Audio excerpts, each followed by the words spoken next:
Es una alegría nuevamente estar con cada uno de ustedes que disponen este tiempo, abren su corazón, porque saben que hay algo que es importante, y siempre va a ser lo más importante en nuestra vida, que poder atender de la palabra del Señor, porque tanto beneficio que nos trae.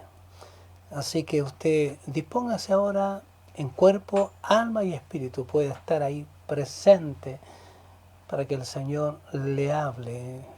La gracia bendita del Señor llene mi corazón, unja mis labios para poder entregar lo que el Señor esta tarde tiene dispuesto para nosotros. Le voy a invitar que con mucha reverencia podamos pedir al Señor su asistencia, su guía y su dirección mediante la oración. Padre Santo, como siempre, le adoramos y bendecimos su nombre, porque usted es grande en amor y en misericordia, sublime y perfecto. Usted es Dios forjador y creador de todas las cosas, soberano en nuestras vidas y sobre todo lo que nosotros vemos. Oh Dios eterno, usted es dueño. ¿Quién podría decirle cómo hacer las cosas si usted, Señor, lo sabe? Todo lo sabe, todo lo sabe. Y agradecemos por ello, por eso podemos tener plena confianza en usted. Podemos entregar nuestra vida, colocarla a sus plantas, porque sabemos que usted la sabe dirigir, la sabe guiar, y usted siempre nos llevará en el mejor camino. Gracias, Señor, por ello. Le pedimos, Señor, que en esta hora nos asista, como siempre lo ha hecho. Permite que la palabra suya, esa palabra gloriosa, pueda llenar nuestros corazones, nos pueda dar luz, dirección, nos pueda enseñar, nos pueda educar, Señor, use mis labios, porque solamente soy instrumento en sus manos. Usted es el dueño de la palabra. Nada me pertenece a mí, nada más que un instrumento colocado, Señor, porque así usted lo ha dispuesto.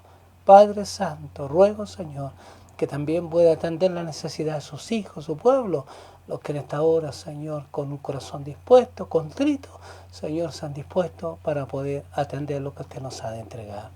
Padre mío, gracias le damos y le pido, Señor, esta misericordia, bondad y respuesta suya en nuestra vida en Cristo Jesús. Amén. Siempre la gloria para usted.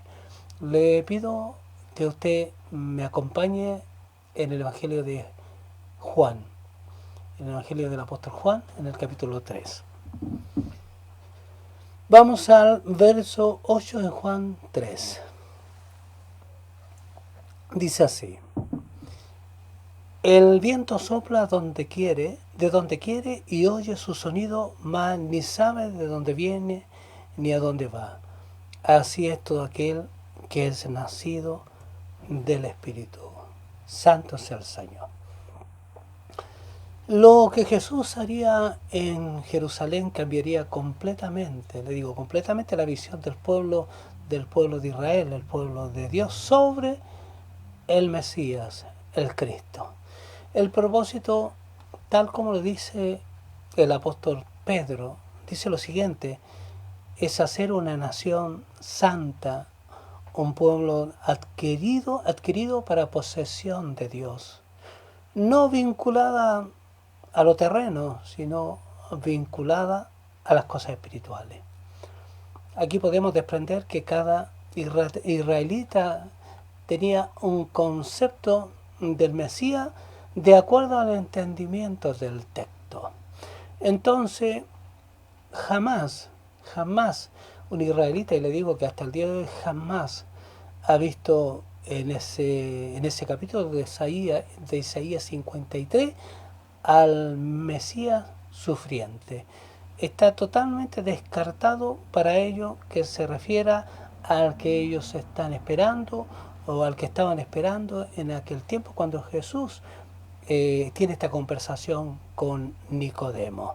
Entonces, jamás encontraron en este capítulo, en este escrito de Isaías, al Mesías como un varón sufriente.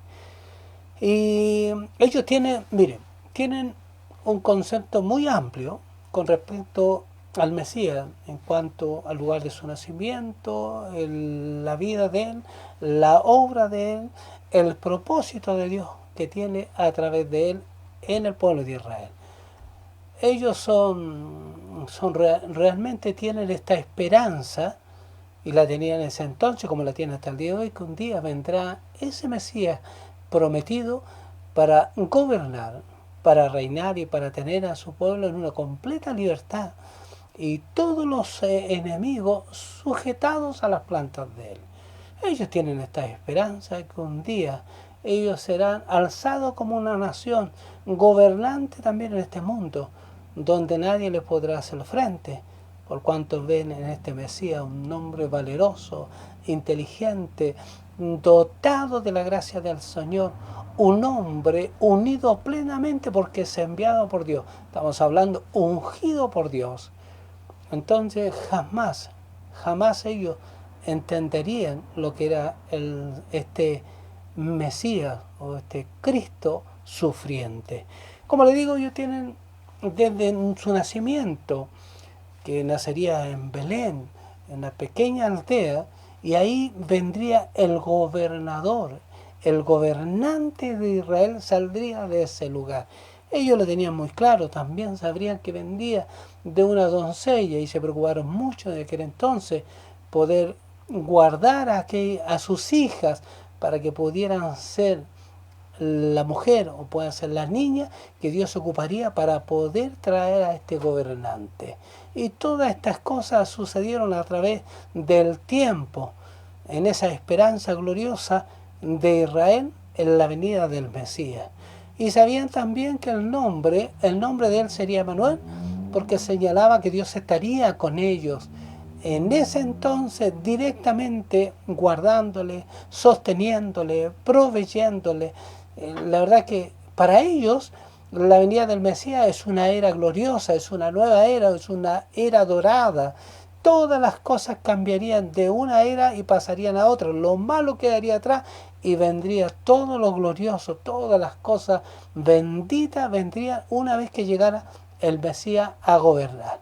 Como le digo, ellos tienen un amplio conocimiento de muchos versos, porque podríamos estar citando muchos versos en este entonces sobre lo que se dice del Mesías en cuanto a su gobierno, en su poder y todas estas cosas, porque habla bastante la Escritura. Recuerde que la palabra del Señor siempre es tocante al Hijo de Dios, al ungido de Dios, a aquel que permanecería con su pueblo, guiándole y sosteniéndole. Santo es el Señor. Mire, algunos textos hablando sobre eso, entonces este Israel deseará tu hermosura, te inclinarás ante él, hablándole a Israel, porque él es tu Señor. Eso es lo que esperan ellos. Saben que a él lo van a tener que atender, a él van a tener que responder, porque él será juez justo y será equitativo en todas las cosas. Y aquí vienen días, declara el Señor, en que levantaré a David un renuevo, le habla Jeremías, un renuevo justo, y este renuevo reinará como rey. Imagínense, esa es la visión que tiene Israel y el entendimiento del texto con respecto al deseado, al amado, al deseado de las naciones, y él actuará sabiamente y practicará el derecho y la justicia en la tierra. Entonces, Israel en forma generalizada tiene este conocimiento de su Mesías. Usted podrá verlo por la cantidad de multitudes que seguían a Jesús en todo este recorrido que hizo cuando estuvo en la tierra, porque veían en él, en el Salvador, y aquel que le iba a proveer todas las cosas, alimentos, vestuario, salud, y todas las cosas le iban a tener un reinado así, pero para ellos es fabuloso, es excepcional. Mire, como estamos leyendo este verso del verso 8 del capítulo 3 de Juan, donde Jesús tiene una conversación con Nicodemo, aquel que fue de noche, y no es el tópico que vamos a tocar en este instante, porque él fue de noche, no ha de ser tocado en esta hora, sino que poder entender lo que Jesús empieza a conversar con él, porque siendo un hombre con un vasto conocimiento, un hombre erudito en lo que es en la Escritura, este varón que se acerca a Jesús de noche a conversar con él, entonces si alguien podría referirse al Mesías, todo lo tocante a él, Nicodemo era un hombre versado en todas estas cosas, un hombre muy preparado, reconocido como una autoridad y un gran maestro y un juez también de Israel. Santo es el Señor. Pero mire, todo el conocimiento que él tiene, también en este conocimiento pasa por alto los sufrimientos que tendrá el enviado de Dios. Y no porque él quiera, no porque él en forma voluntaria desee no tocar estas cosas porque las quiere pasar por alto, sino porque Israel no tiene una comprensión en esto. Israel no traía esta comprensión. Recuerde que Israel siempre ha vivido procesos difíciles, que ha estado por muchas etapas, subyugado por las naciones, que se levante y vuelve a caer, vuelve a ser oprimido, vuelve a ser perseguido, vuelve a ser esclavizado. Entonces constantemente están pidiendo un libertador, constantemente alguien que los alivie de todas estas cosas. Entonces lo que esperan en el Mesías, que una vez que Él venga, nunca más ellos van a vivir una situación en la que han vivido en el pasado. Jamás serán conquistados por las naciones, jamás les faltará nada. Todas las naciones podrán tener escasez, podrán haber pobres, pero en ellos de ahí nunca más van a haber estas cosas. Recuerde, por todas las situaciones que ha tenido que vivir la nación de Israel. Así que podemos comprender eso. Entonces, Nicodemo no es porque no quiera o no quiera considerar que el Mesías va a sufrir, sino porque no tiene entendimiento de esto. Él espera un gobernador, un rey, un ente importante, aquel que aliviará toda carga de Israel.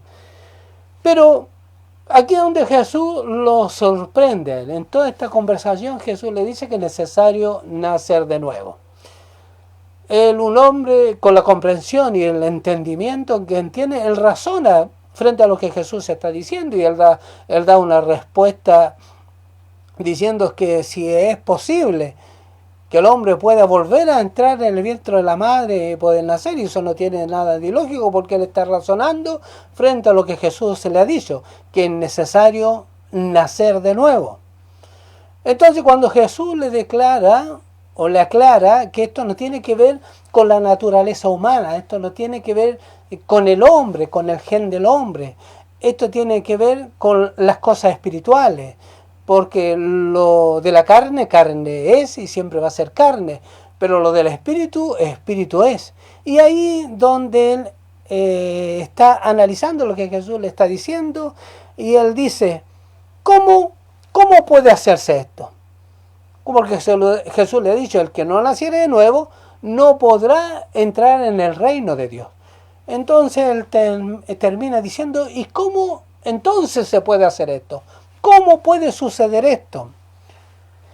Respondió Jesús y le dice a él, mira, tú siendo maestro de Israel, no sabes esto, no lo conoces aún siendo un hombre preparado, un hombre erudito, con una gran comprensión del texto. Pero como le digo, no es que ellos quieran realmente pasar por alto los sufrimientos, sino que en el consciente colectivo está determinado para ello que aquel que viene es un hombre poderoso, un hombre inquebrantable, un hombre que jamás va a ser o no va a perder nunca una batalla, va a ser siempre victorioso. Entonces no pueden colocarlo a un nivel tan bajo para ellos, que sea un hombre débil y que tenga que pasar situaciones complejas. Entonces, Jesús le dice, tú siendo maestro de Israel, ¿no sabes esto? ¿Por qué razón? Porque antes de un nacimiento, antes de una nueva vida, tiene que acontecer algo que le precede. Mire, ¿qué es lo que le procede y lo que Jesús le está diciendo? Porque no vamos a tocar todos los versos, sino que vamos a ir a tratar de ir a la comprensión de esto. Le dice Jesús a Nicodemo. Y como Moisés levantó la serpiente en el desierto, así es necesario que el Hijo del Hombre sea levantado. ¿Quién entiende muy bien esto o conoce la historia? En Nicodemo. Sobre la historia y la comprensión del texto él sabe bastante. Entonces sabe lo que Jesús está hablando. Jesús le dijo así cómo Moisés levantó esa serpiente en el desierto. ¿Y qué sucedió ahí en el desierto? El pueblo nuevamente se levantó contra Dios, contra las autoridades, y ya en este furor Dios levantó los cercos espirituales que tiene y permitió que las serpientes que siempre estuvieron ahí en el desierto, porque son parte de ese lugar, esas serpientes venenosas, entraran al campamento y empezaran a morder al pueblo. Y así empezaron a morir mucho, por cuanto era imposible poder detener el veneno o producto de la mordida de aquella serpiente, y las personas terminaban muriendo. Entonces, ¿qué es lo que hace Dios? Le dice a Moisés que haga una serpiente, figura de aquellos que le mordieron, de bronce. Puede ser una serpiente ardiente, una serpiente con tal poder venenoso con la que entraron. Y esta serpiente, una vez que la haga de bronce, la puede levantar en un mástil y colocarla bien en lo alto. Esto lo tiene muy claro, lo sabe Nicodemo, lo conoce, pero no sabe qué implicancia tiene esto en el futuro. Simplemente un suceso que sucedió en ese momento y ahí ha quedado, en el recuerdo de aquella historia. Pero no, esta tiene una implicancia futura.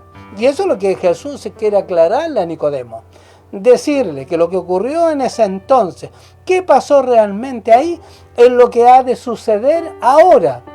Un poco más adelante, cuando después empieza a culminar el ministerio de Jesús. ¿Qué es lo que le dice?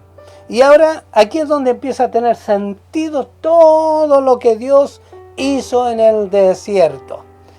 La serpiente que figura del mar, esa mordedura fatal, que todo aquel que hubiese sido mordido, le digo que no había cura para ello.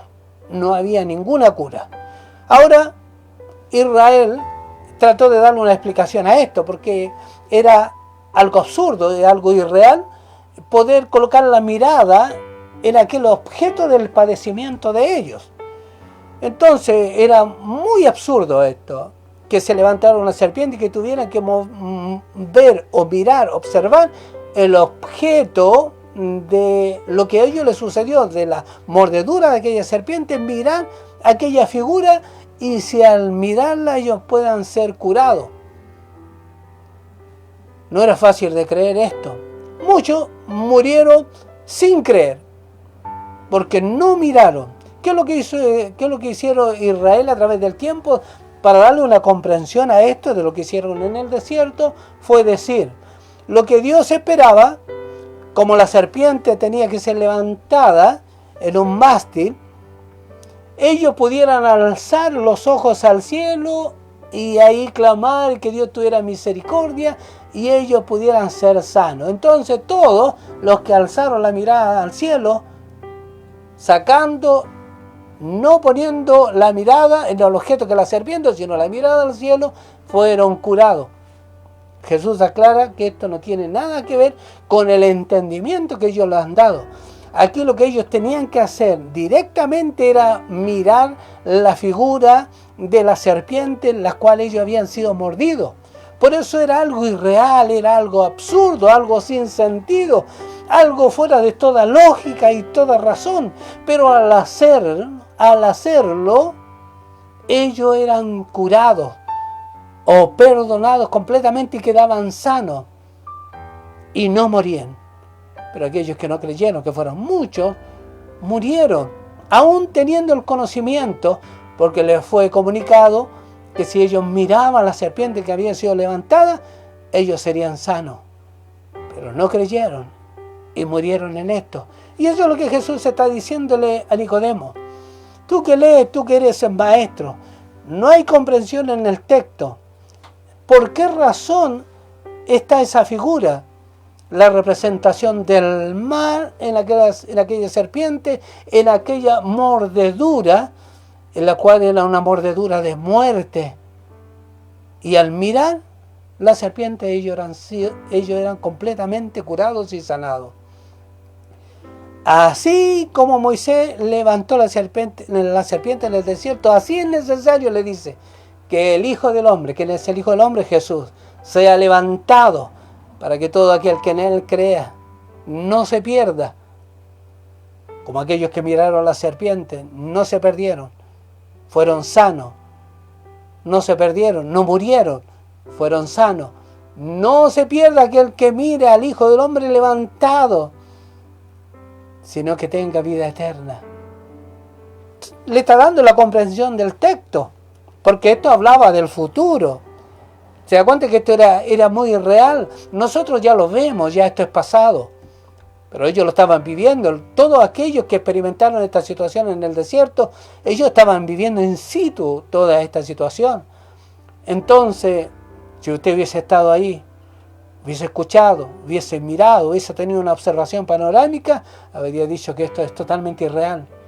Si había algo absurdo, ahí estaba. Y eso es lo que ha sido la cruz hasta el día de hoy para muchos.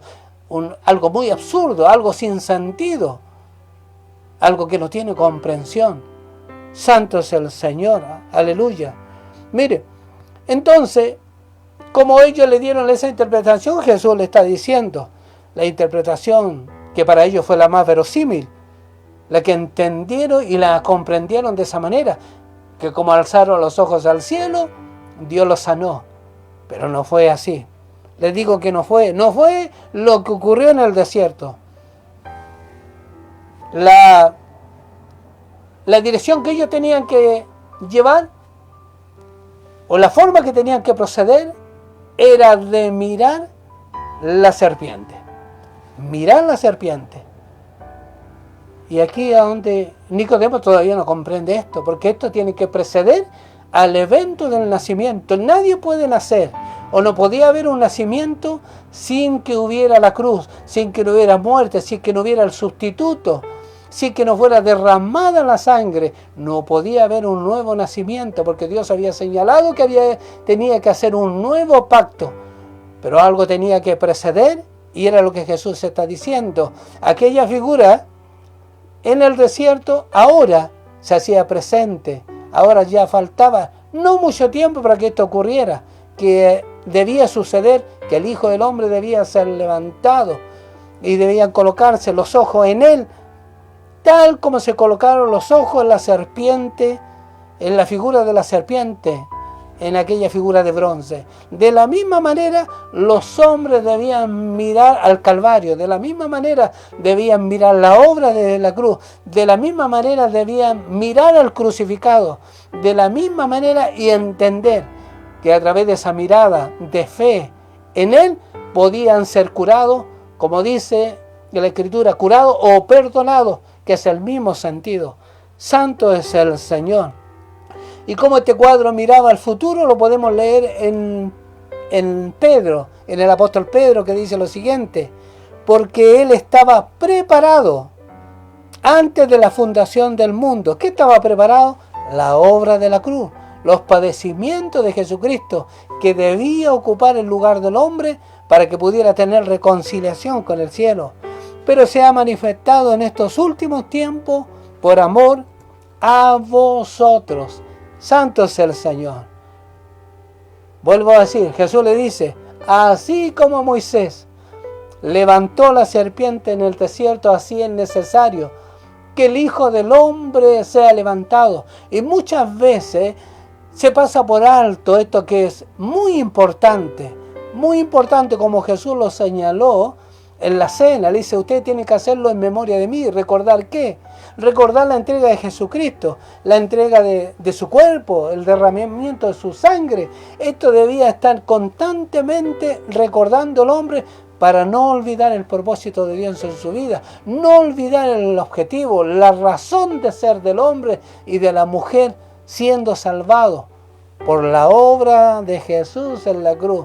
Muchas veces pierden este objetivo, pierden la dirección de esto, y los hombres se empiezan a concentrar en tantas cosas que muchas de ellas resultan vanas y dejan de lado esto que es tan glorioso, tan bendito y tan fundamental para que el hombre pueda a través de ello obtener lo que Jesús le dijo a Nicodemo: tienes que nacer de nuevo. Santo es el Señor. Mira lo que dice, porque te la razón dice en Jeremías, hablando Dios, haré un nuevo pacto. ¿Con quién? Con la casa de Israel y con la casa de Judá, un nuevo pacto. Cuando Dios había hecho un pacto con Israel, pero también dice que ese pacto, Israel fracasó en ese pacto, ahora haría un nuevo pacto. Y el apóstol Pedro señala lo siguiente, dice, sabiendo que no fuisteis redimidos de vuestra vana manera de vivir heredada por vuestros padres, con cosas perecederas como oro, plata, sino con sangre preciosa como la de un cordero, sin tacha y sin mancha, porque eso era lo que los corderos tenían que ir al sacrificio, no podían tener enfermedad, no podían tener tacha, no podían tener mancha, debían ser íntegros, y esa sangre debía ser derramada para poder ser recibida.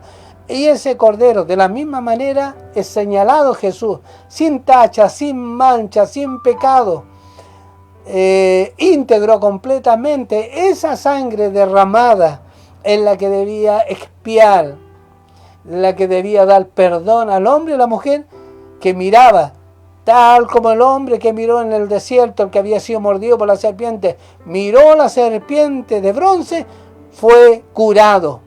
¿Qué? El objeto de su mal, el objeto del pecado que le hirió de muerte. Santo es el Señor, para que todo aquel que en Él cree no se pierda. Ahí va el sentido de esto. Para que el que crea no se pierda, porque no hay otra forma, no hay otro medio. El hombre puede buscar en diferentes áreas, tratando de alcanzar la gracia y el favor de Dios, y tal vez buscándolo por méritos propios, pero no hay forma. Ha quedado señalado, y eso es lo que Jesús le ha señalado claramente a Nicodemo, aun siendo un hombre muy preparado, un erudito, pero no había comprensión en cuanto a esto en el texto, porque hablaba del futuro. Y así empiezan a entender también los otros escritores, que ya empiezan a entender, a darle la comprensión al Espíritu Santo. Santo es el Señor, para que todo aquel que en Él cree, y señalo y vuelvo a señalar esto, hermano, porque es importante. Creer no es solamente decirlo, no es solamente conversarlo, sino hay que entrar en esa figura completa de lo que es la cruz, el trasfondo de la cruz, como señala el apóstol Pablo diciendo en 1 Corintios en el capítulo 15, ¿qué es el Evangelio? El Evangelio es la muerte, sepultura y resurrección de Jesucristo, todo lo que en la obra de la cruz, porque de ahí es el camino que el hombre empieza a transitar para adelante. No hay otro medio, no puede pasar por alto esa obra, no la puede pasar por alto, nadie puede pasar por el lado ignorando la obra de la cruz y pensando que va camino al cielo. Nadie, absolutamente nadie, aunque suene extraño decirlo, y muchas culturas prefieren no considerar esto porque encuentran que hay caminos más sencillos que no tienen la complejidad que la cual nosotros estamos hablando. Es muy complejo, por eso Israel le dio una interpretación en cuanto a lo que sucedió en el desierto, y ahora Jesús aclara que lo mismo que sucedió allá tenía que suceder en Él. Él sería levantado, el Hijo del Hombre, y tendrían que poner la mirada en Él para ser perdonados. Santo es el Señor. Entonces, para poder obtener todo esto, ¿qué hay que hacer? Hay que mirar a Jesús. Porque es lindo decir, usted mira a Jesús, pero hay que mirar a Jesús en la obra de la cruz. Porque muchos vienen a Jesús, sí, pasando por alto, vuelvo a decirle, la obra de la cruz, el propósito de Dios en aquello. Y vienen a Jesús y tratan de tener todo lo que Jesús tiene y poder rescatar lo que más pueda de Él, pasando por alto todo aquello. Pero hay que mirar a Jesús, ¿a dónde? ¿A dónde? Ahí en el Calvario. Ahí hay que mirarlo, porque Él fue quien se cubrió de pecado. Él fue quien se cubrió de pecado. Escúcheme, el pecado que nos hirió de muerte, Él lo tomó. Él. Ese pecado que nos hirió de muerte, Él lo llevó a la cruz. Y al mirarlo, mire, la misma figura.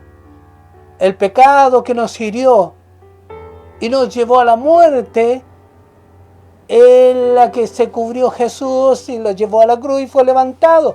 La misma figura, la serpiente, el objeto del mal levantado y tenían que mirarla. De la misma forma, Jesús se cubrió, se vistió de todo este pecado y lo tuvo que llevar a la cruz. ¿Para qué? Para que fuese o recibiese el juicio de Dios que nosotros merecíamos. Entonces, si nosotros miramos a Jesús en esta obra bendita, realmente somos redimidos, somos perdonados, somos declarados justos. Y ahí donde lo que señala Jesús a Nicodemo diciendo, tienes que nacer de nuevo, tienes que nacer de nuevo. Pero tiene que pasar primeramente que el Hijo del Hombre tiene que ser levantado. Estas cosas no han ocurrido cuando está hablando con Nicodemo. Esas cosas van a ocurrir. Va a suceder que Jesús va a ser levantado. Y ahí Nicodemo tiene que tener muy claro que tiene que mirarlo. Ahora nosotros encontramos a Nicodemo en ese lugar. Claro que estuvo ahí. Nicodemo, como José de Arimatea, fueron los que tomaron el cuerpo de Jesús. Ellos estuvieron presentes. Ahí ha entendido con total claridad el comienzo para una nueva vida. El comienzo para una nueva naturaleza, ahí en el Calvario de la cruz. Santo es el Señor. Mire, realmente no entendemos el viento, pero sabemos que cuando llega, algo sucede. Así es el Espíritu. No sabemos cómo actúa, pero queda la evidencia que llegó a nosotros. Santo es el Señor. ¿Cómo? Provocando la nueva vida. Provocando una nueva vida. Vuelvo a señalar lo que dice Jeremías. Dice, un nuevo pacto. No como el pacto que hice con sus padres, porque sus padres lo rompieron. Es un nuevo pacto. Santo es el Señor. Lo que señalaba el apóstol Pedro. Con esa sangre preciosa como la de un cordero, sin tacha, sin mancha, pero la del Hijo de Dios, sin pecado, sin falta, sin nada, totalmente dispuesto y preparado para entregarse por nosotros. Santo es el Señor. Aunque dice, Dios hablando ahí en Jeremías, dice, yo fui un esposo para ustedes, hice un pacto con ustedes, pero lo rompieron, pero ahora un nuevo pacto. Y este pacto, ¿cómo va a ser evidente? ¿Qué es lo que va a suceder en este pacto? Dice que en este pacto Él colocará su ley dentro de ellos. Dice, pondré mi ley dentro de ellos. ¿Y cómo podrá colocar su ley dentro de ellos? A través de su Espíritu Santo. No hay otra forma. Dice, pondré mi ley dentro de ellos y sobre sus corazones lo escribiré. Y yo seré su Dios y ellos serán mi pueblo. Aleluya. Y quiero que usted tenga bien en claro esto, por favor. Considere muy bien esto. Para muchos que piensan que Dios va a ser un escrito en todo aquel que confiesa o habla de Jesús o tiene un conocimiento muy básico de Jesús. Y no hablo de un conocimiento escritural, estoy hablando de la persona de Cristo dentro de Él, porque para poder conocerle hay que conocerle a través del Espíritu Santo, porque el Espíritu Santo es el único que conoce la verdadera naturaleza de Dios y Él la revela a nosotros. Porque no hay carne ni sangre que nos pueda revelar estas cosas, solamente Dios a través de su Espíritu.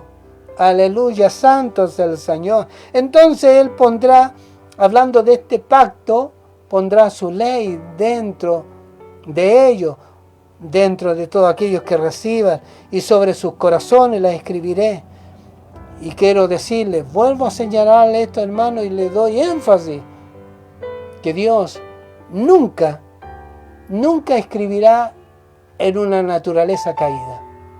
Nunca Él pondrá este escrito en una naturaleza caída. Solo lo hará en una naturaleza nueva, señalando nuevamente, el que no naciere de nuevo no puede entrar en el reino de Dios.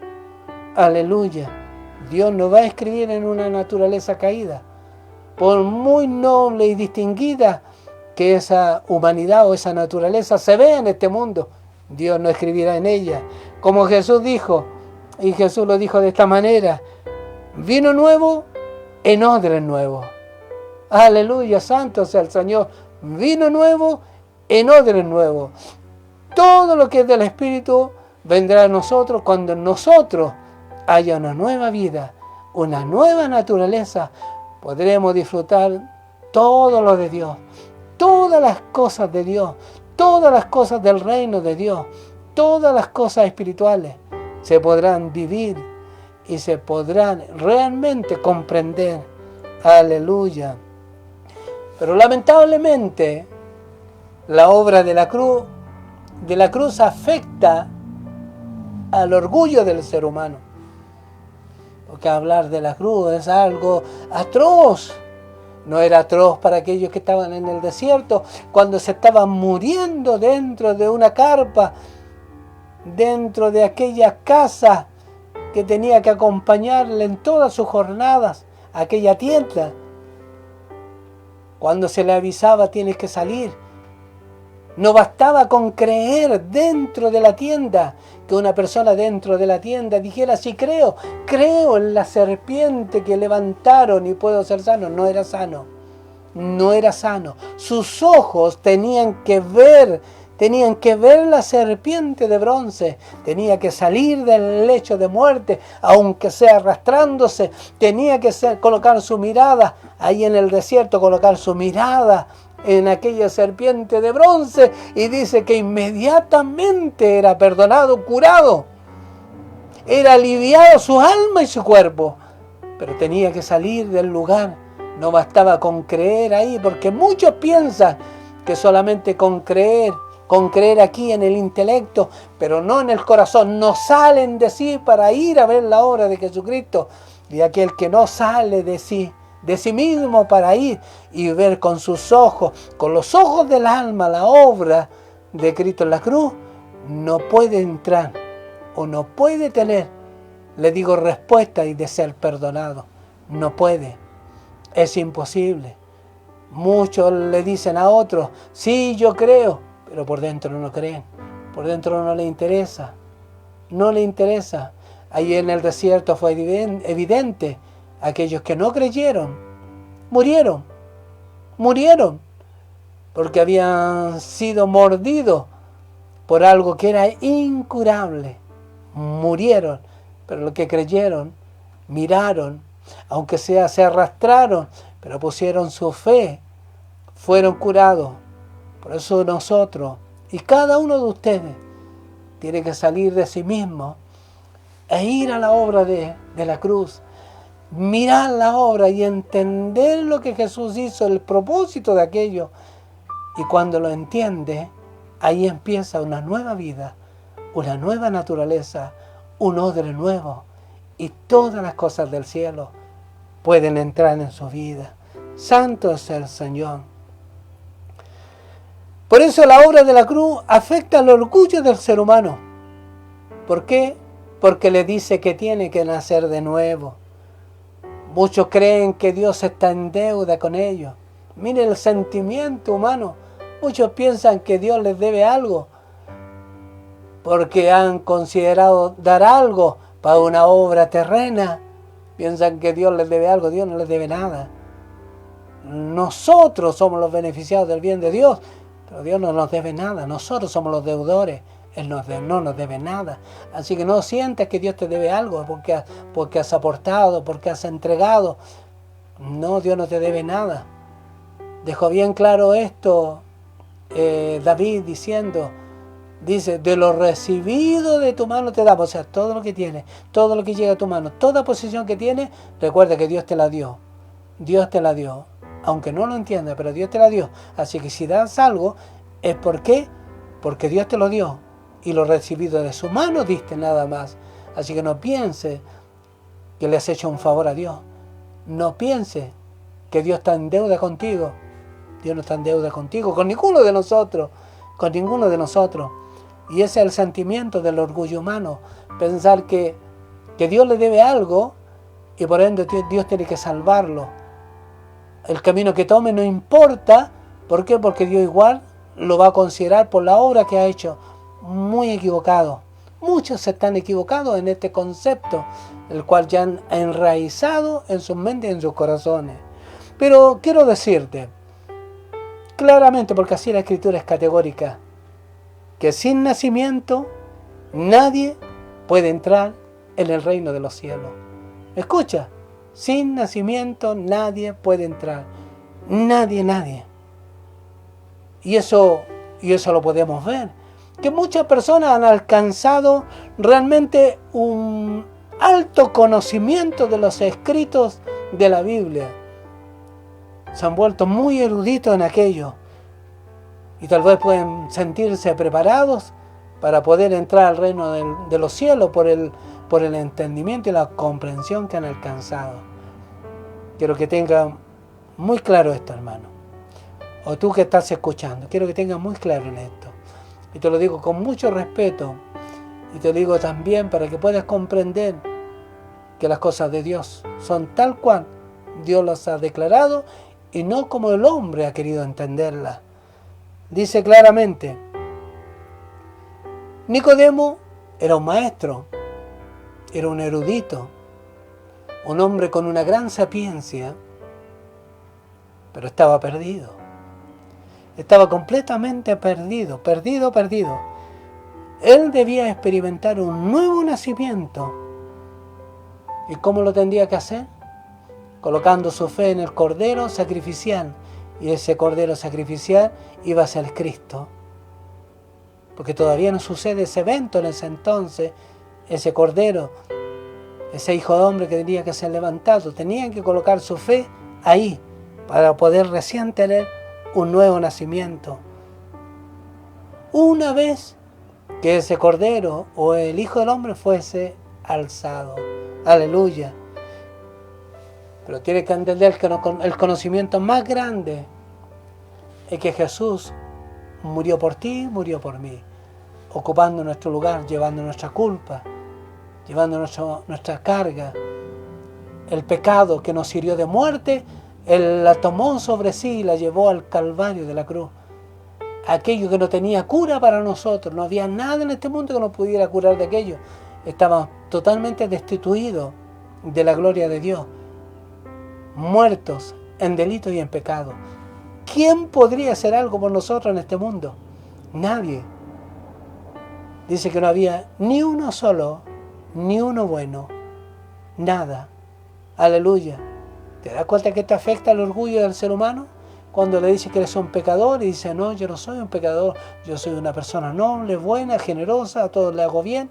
Entonces se coloca en un sitial más alto de lo que la Escritura dice. La Escritura dice que están todos destituidos de su gloria, están muertos, desarraigados, son una llaga podrida de la mollera hasta la planta de los pies. ¿Te das cuenta que eso hiere el orgullo humano? Eso afecta al orgullo humano, porque el hombre no quiere sentirse en esa condición tan desfavorable y deplorable. Pero así dice que la Escritura, así lo señala la Escritura, que está el hombre. Y digo hombre, digo mujer. Pero esto no lo digo, la Escritura no lo dice para ofendernos, sino simplemente para mostrar el estado real del ser humano. Eso es lo que Dios quiere mostrar, el estado real del ser humano. Y puede entender que necesita un Salvador, puede entender que tiene que salir de su tienda, tiene que salir de sí y buscar a Cristo, pero mirarle. No solamente decir que cree, sino mirarle lo que Él hizo por cada uno de nosotros. Aleluya, santo es el Señor. Por eso hay muchas personas que han alcanzado este conocimiento y piensan que están preparados para entrar. Nicodemo, siendo un gran maestro, estaba perdido. Necesitaba nacer de nuevo. ¿Mediante qué? Alzando sus ojos. Y tiene que haber estado mirando cuando Jesús fue levantado y cuando estaba ahí en la cruz, en todos sus padecimientos.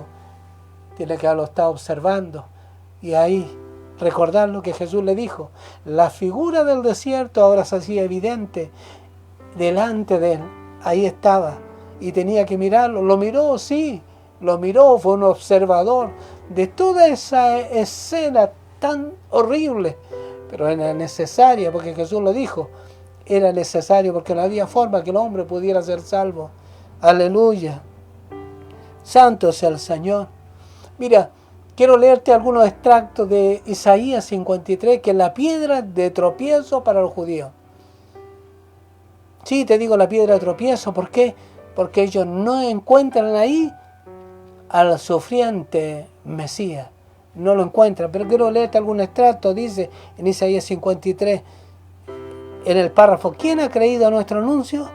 Sigo leyendo más adelante, hablando del Mesías: despreciado y desechado entre los hombres, fue menospreciado. Ciertamente llevó él nuestras enfermedades. Por favor, escucha. Ciertamente llevó nuestras enfermedades y sufrió nuestros dolores. Le tuvimos por azotado, por herido de Dios.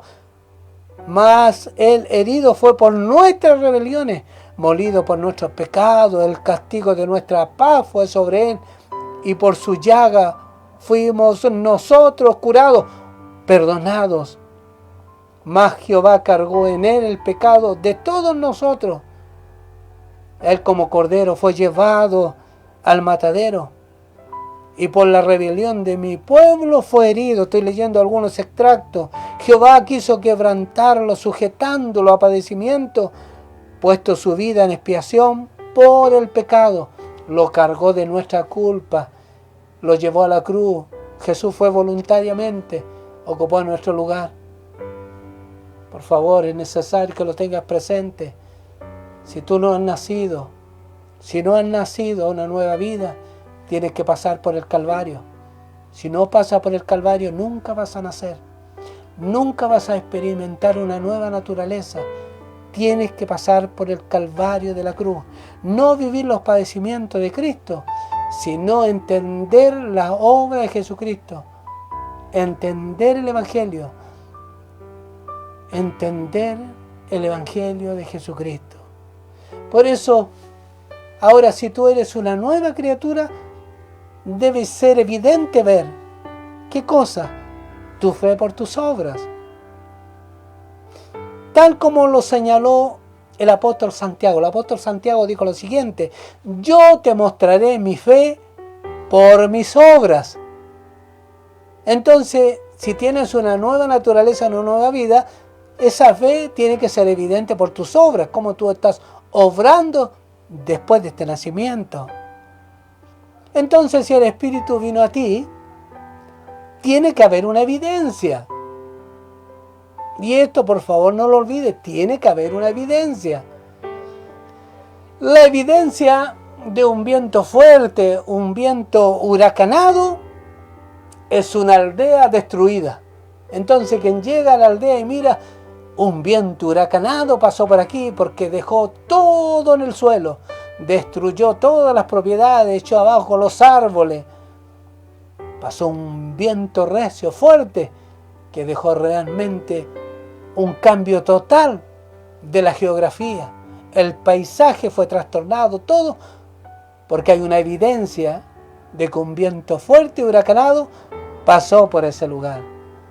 Es imposible, no, si uno está presente, no decir que algo grande pasó ahí. De igual manera, la evidencia de un nuevo nacimiento es un yo destruido y una vida transformada y rendida al servicio de Dios. Eso es un nuevo nacimiento. Aleluya. Y aquí quiero realmente decirte que tú puedes tener muchos atributos. Puedes tener nobleza de corazón. Puedes realmente ser una persona sensible. Una persona dispuesta a atender y ayudar a todos. Pero eso no abre una puerta y tampoco da un derecho a que Dios tenga que salvarte por tu forma de proceder o por tu forma de actuar. Nicodemo era una persona muy respetada. No hay ni un escrito sobre él que diga que una persona de intenciones malas, que era una persona que estuvo ahí e hizo también causa común con todos los malvados. era una persona recta, pero aún siendo una persona querida, respetada, no le daba derecho a entrar al reino de los cielos si no nacía de nuevo. Tú puedes ser muy noble, muy respetado, muy querido, y tal vez puedes decir: Dios es conmigo, Dios me guarda, Dios siempre está, me acompaña, me provee. Puedes decir todo eso, pero eso no quiere decir que Dios te ha de entrar o te ha de llevar al lugar de su gloria, si no pasa por el Calvario de la cruz y ves al Jesús que fue alzado por ti, aquel que murió y derramó su sangre preciosa. Si no pasas por ese lugar, nunca experimentarás una nueva vida y nunca podrás entrar al reino de los cielos. Amado hermano, considera esto. Ahora, si tienes una nueva vida, tus obras lo están señalando. Todos pueden verlo. Todos pueden dar fe de lo que tú eres, que eres una nueva naturaleza, que Cristo está contigo y que realmente todo tu proceder ha ido desarrollándose en una vida espiritual. Amado hermano, que Dios te bendiga grandemente, Dios guarde tu corazón. Y si no has nacido, en esta hora está la invitación. Ven a la cruz, ven a la obra del Calvario, para que puedas tener un nuevo nacimiento y haya una evidencia de que algo vino a ti y lo transformó todo. Y todos puedan decir: hay algo grande que pasó aquí, hay algo glorioso que sucedió aquí. Pero si nadie dice aquello, si nadie ve algo fuera del lugar físico donde se reúnen los cristianos, es porque todavía no has pasado por la cruz. Dios te bendiga, el amor del Señor y la cobertura de Él siempre esté contigo. Que la palabra del Señor bendiga tu corazón y tu vida. Que la palabra del Señor realmente pueda tocar tus sentidos y darle realmente esperanza a tu vida. De que si lo haces como el Señor dice, experimentarás las cosas más gloriosas. Santo sea el Señor. Padre Santo, te adoro y te bendigo en esta hora porque tú eres bueno. Eres grande en amor y en misericordia. Señor, ¿cuántos tal vez tienen un concepto de que son salvos, pero no han experimentado una nueva vida? Tú no has colocado lo del cielo sobre ellos porque no se han transformado en odres nuevos. Todavía son odres viejos. Y Jesús dijo: si se coloca el vino nuevo en odres viejos, el odre viejo se romperá y el vino se perderá. Y tú jamás perderías las cosas santas, jamás perderías las cosas eternas. Tú jamás, Señor, las colocarías en algo que esté deteriorado. Tú las vas a colocar en odres nuevos, en vasijas nuevas. Y eso es lo que son en esta hora tus hijos que han abierto su vida, han abierto su corazón, Señor, a pasar por la obra de la cruz y a entender lo que tú hiciste, ese nuevo pacto con derramamiento de sangre, una fe gloriosa en aquello para ser salvo. Gracias, Padre mío, conduce a tus hijos. Podamos quebrantar en esta hora fortaleza, pensamientos, ideologías que tienen confundido al hombre y confiado que pueden ser salvos porque hacen algo. Sean quebrantadas y destruidas todas esas fortalezas y puedan comprender la verdad de tu palabra. Gracias te doy, Señor. Bendice a tus hijos, a tu pueblo y tu palabra siempre bendita en nuestros corazones. Gracias te doy en el nombre de Jesús. Amén. Que Dios te bendiga grandemente.